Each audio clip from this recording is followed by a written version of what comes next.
The email wasn't a surprise, the timing was. 8 a.m. on a Friday, plenty of daylight left for revenge. I'd been up since 6, the skyline sharpening in the crisp October light, a mug of black coffee cooling beside my laptop. When the notification pinged, I didn't even flinch. The subject line was efficient to the point of cruelty. Banned from annual family meeting. No salutation, no context, just the family secretary doing Margaret's bidding. A faint trace of my mother's perfume from last Christmas seemed to drift back into the room. I could still hear her voice at that holiday dinner 2 years ago, lacquered with condescension as she sliced through prime rib. Without a seat in the family council, you don't have a voice. I'd smiled politely then, the same way I did now, because I already had my own table. I dragged the email into a folder on my desktop labeled Receipts, the quiet archive of every slight, dismissal, and knife in the back they'd offered me. The list was long. First tab, a 2021 email vote to remove me from the Ellison Holdings board. Second, a 2022 memo proposing to zero out my dividends. Third, minutes from a tense September 2022 meeting where Blake, my older cousin with all the subtlety of a wrecking ball, suggested my removal from the Innovation Council. All of it documented, time-stamped, and waiting. The phone rang once before I picked it up.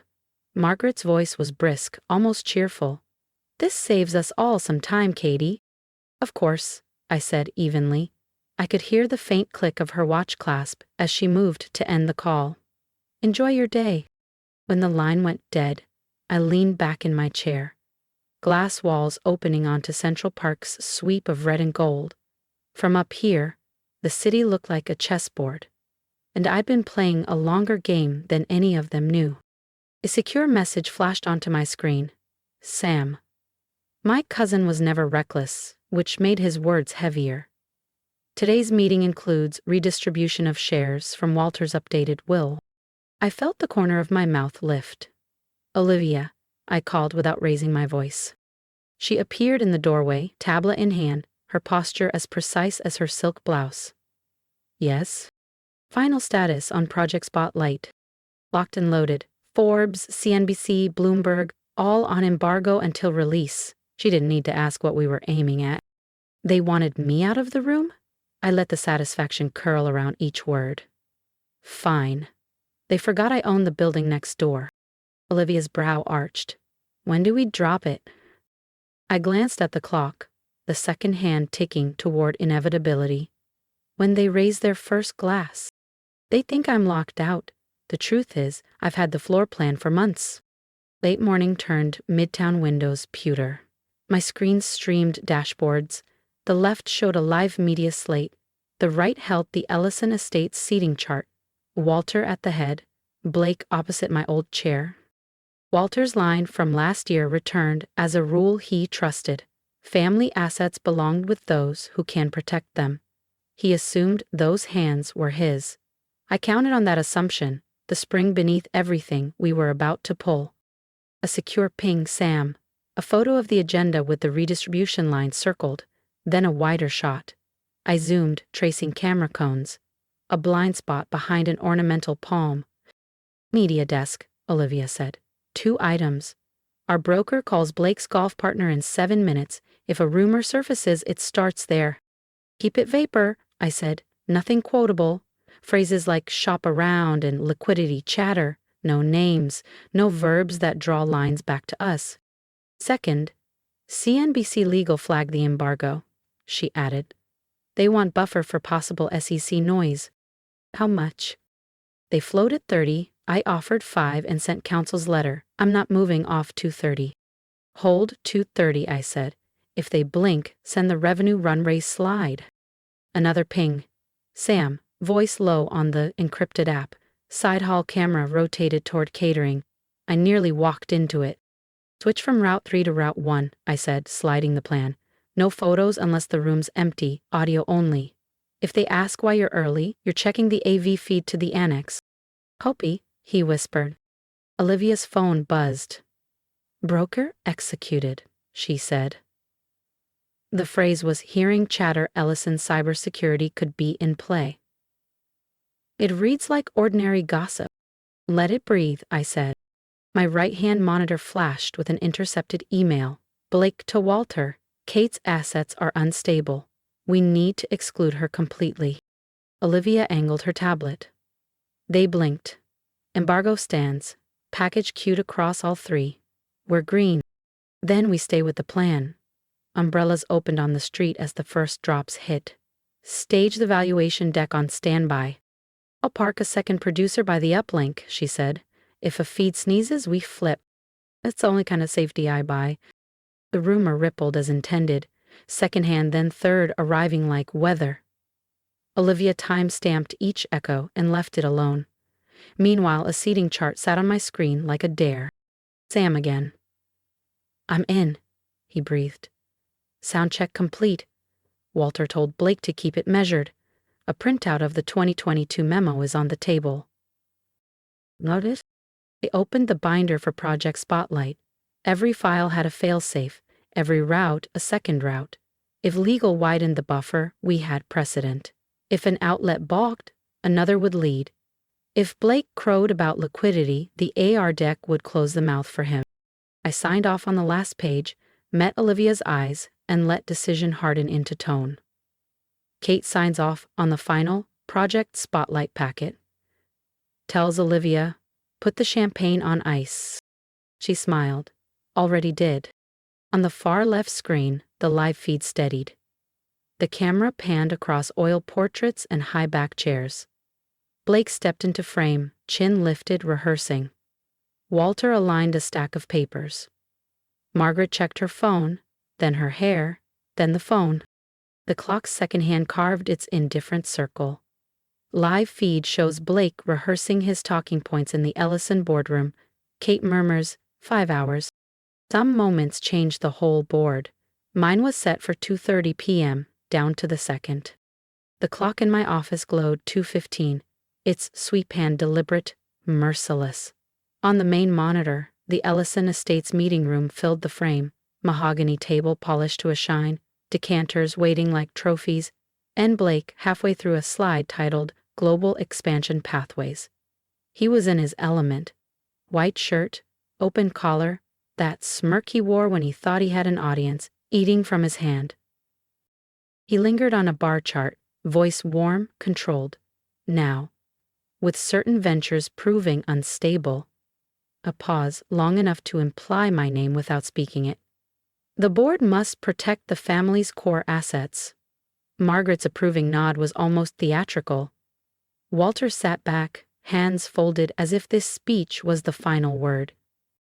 On my second screen, the receipts folder sat open, files fanned like cards in a game I already knew I'd win. Olivia hovered by her console, earbuds in, lips moving as she synced with 3 producers in 3 cities. Forbes, green. CNBC green, Bloomberg, holding for my mark, she said. Mark at 2:30 exactly, I reminded her. My pulse was steady, trained to wait for the right moment, not rush toward it. The camera in the boardroom caught Blake turning to the next slide, his voice rising.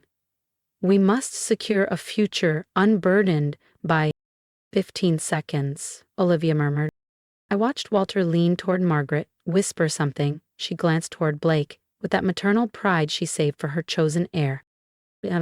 Blake gestured at a projected map, arrows radiating from the Ellison crest. He opened his mouth. Olivia tapped a single key. Across the globe, push notifications detonated like flashbulbs, Forbes exclusive. Catherine Ellison, the billionaire CEO they didn't see coming.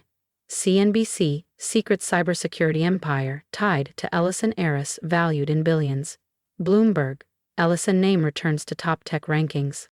The boardroom feed fractured into reaction shots. Walter's head jerked toward his phone, reading, rereading. Margaret's pen slipped from her fingers, rolled across the polished wood, hit the floor. Blake froze mid-sentence, eyes flicking to the glowing screen in his palm. His color shifted from flush to parchment. Walter cleared his throat, voice rough. This valuation. This can't be right. In perfect counterpoint, Olivia dragged a file into the family group chat. On their phones, a government-sealed slide deck. Year-over-year RR. Signed federal contracts. Proof.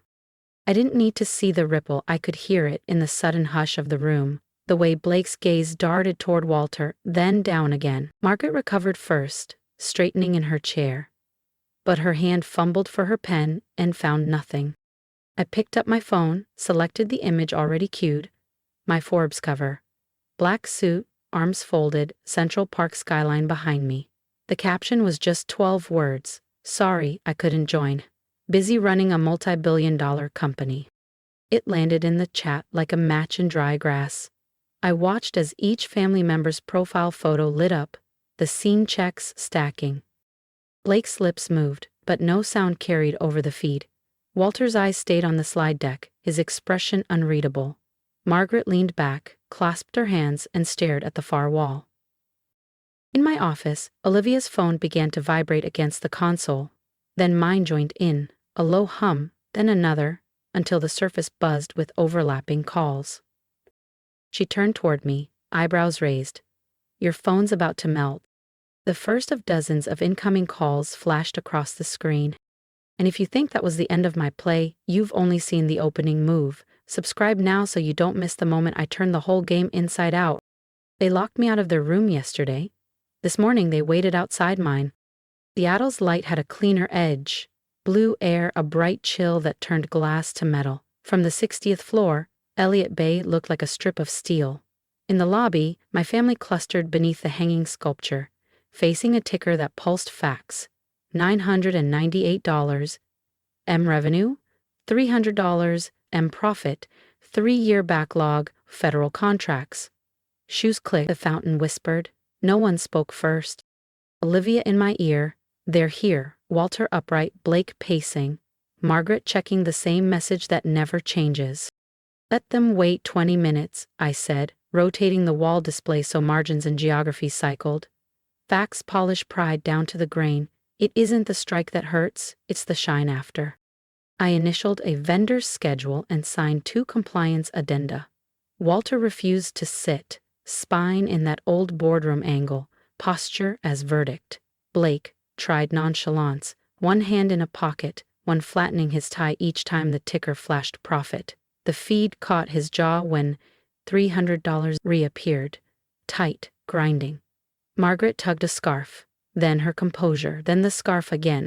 A junior PM set water on the credenza and slipped out. The replica boardroom waited behind double doors, a measured twin of Connecticut. Same table, same chairbacks, oil portraits corrected to the order that had always bothered me. I didn't build it to needle, I built it to prove a principle. I didn't need their room, any room could be mine. The elevator reached 59 and lingered, doors closed, chrome like a withheld verdict. At minute 19, I closed my folder and stood. Now, the door sighed open. Olivia, at the threshold, composed. Welcome to Ellison Cybersecurity. Miss Ellison, we'll see you upstairs. Upstairs did its work, absolutely. In the car, mirrors held their reflections between floors labeled with single words: trust, signal, shield. When 60 opened, walnut and glass absorbed their shapes. Staff peeled away. Beyond the atrium, the replica's doors waited. Walter's gaze slid past me to that seam of oil paint. Miss Ellison, he said, formal. We should talk. We will, I said, after you're seated. They took their places. Observers arranged themselves with the hush of people who know that proximity isn't voice. Walter set both hands on the table as if fastening ground. First, congratulations. Extraordinary. Thank you. What matters now is alignment, he continued. We can avoid duplication, market confusion, needless friction. By folding Ellison Cybersecurity into Ellison Holdings. That is the proposal, he said, for the good of the family brand. It's sensible, Margaret added. Consolidation, synergy, one Ellison. Different legal entity, I said. And it's staying that way. Blake's cheek twitched. There's reputational overlap, shareholder confusion, risk. Risk, I said, lifting the remote. Screens lit. Contracts, deliverables, ARR, margins. The SEC tick pulsed in the corner. What you're seeing is clarity. He stared at numbers as if they'd insulted him. Margaret followed seals and acronyms. Walter didn't look at the screens. He watched me. You've made your point, he said. But there is still the matter of our name. That depends on meaning, I said. Noun or verb. Silence adjusted its weight. Walter shifted tactics. Public questions are coming. Use our PR apparatus. Cross-promote. A unified podium. We already have a podium, Olivia said from the wall. At least commit to a framework, he tried. An MOU. It signals solidarity. It signals control, I said. We're finished with that conversation. The replica worked on them. It guided their bodies into the old geometry while refusing the old outcome. Walter glanced at the empty headchair, then back at me with a wry respect. You've made improvements. I thought you'd feel more at home this way. It didn't land as mockery. Accuracy has its own temperature. Blake's knuckles whitened under the table. Through the glass, cranes turned against the bay, indifferent. Olivia leaned in, voice low. SEC cleared the S1 update overnight. I nodded toward the table. Let's begin. Amy thought this was a negotiation. I knew it was the final lesson in what power really means. Sunlight pitched across the table, turning varnish to fire. The CNBC team waited in the corner, quiet. On the wall, tickers crept with pre-market chatter. Beside them, our filings scrolled with the indifferent pulse of facts. Olivia touched her earpiece. Last night's whisper still held. SEC cleared the S1 update overnight. Walter smoothed a page he didn't need. For the good of the family brand, he began, wearing the phrase the way some men wear a crest. Fold your assets into Ellison Holdings. We speak with one voice. Margaret added velvet. It's sensible, Katie. A united Ellison. I heard her older line float up from Winter. Without a seat in the family council, you don't have a voice. And let it dissolve. My voice was here. The seat was mine. The room looked outward. This company was built without your money, and it will stay outside your control, I said. My tone didn't rise. The consonants did the cutting. Walter measured. Blake shifted, the chair suddenly unfriendly. Nod to Olivia. The wall brightened with an email caught in daylight. Blake to Walter, urging my exclusion, written with the easy cruelty of a man who assumed night would last. Sam's quiet courage lived behind the pixels like a watermark. Blake blanched, then flushed. That was risk management, he stammered. Rumors move. Where you point them, I said. Evidence moves on its own. Margaret tried to redirect the current. Influence is what we're protecting, she said. I let the screens answer. Contracts stacked like steel, signed seals, deliverables aligned on rails already humming, the exchange uplink confirmed in the corner. The podium schedule locked. Walter tried one last angle. A framework, then. A memorandum. It signals unity. It signals ownership, I said. That conversation is over. I turned the remote. Aurora Tower unfurled across the glass. Steel and sky breeding into a single line. The Ellison Estates roofline, small on the ridge, looked like a signature from an earlier draft. Tonight, I said, Aurora Tower will host a remote opening bell ceremony in partnership with the NYSE, the first ever in Seattle. Blake reached for protest and found only optics. It looks like you're beating, I said. Correct. I stepped closer until the tower filled my sight line. The light cinched tight around its edges. I had spent years watching them measure worth, by chairs and doors, and who held the key. I built a horizon. That tower isn't just taller, it's mine.